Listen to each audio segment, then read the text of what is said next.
Again, you got to cycle off these supplements. You cannot be taking these supplements forever. They're not your daily bread. They're meant to supplement. But some of these must come to an end.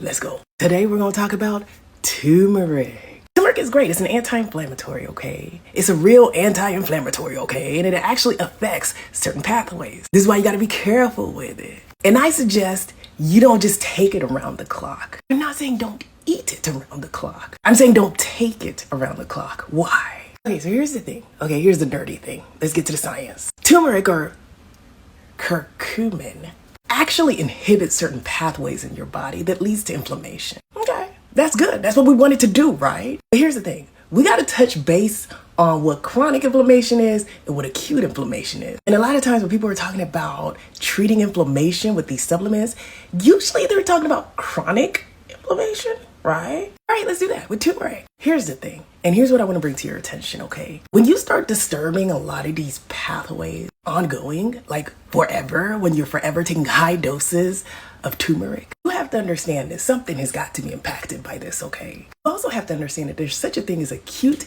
and chronic inflammation. And not all acute inflammation is bad.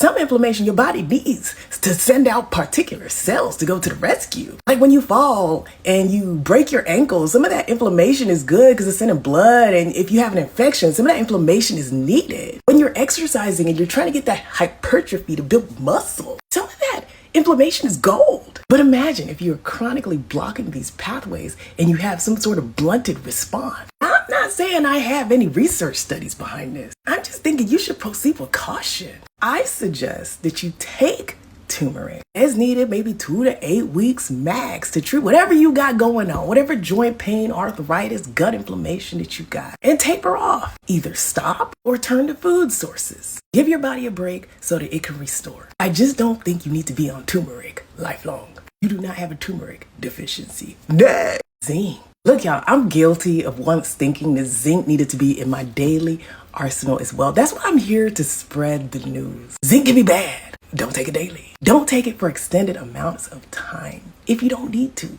Why? Because zinc blocks copper. And copper is necessary. Please don't be supplementing copper all willy-nilly either. I warned you. When you have excess zinc, it blocks the absorption of copper, leading to a host of other problems like anemia and neurologic deficits. It can even give you leukopenia as well. A lot of people running around thinking they have some sort of hematologic malignancy, really just taking too much zinc. I don't know how common that is, but let me show you this. Boom. Case study. Taking excessive zinc for 10 months. Pale, small, few red blood cells.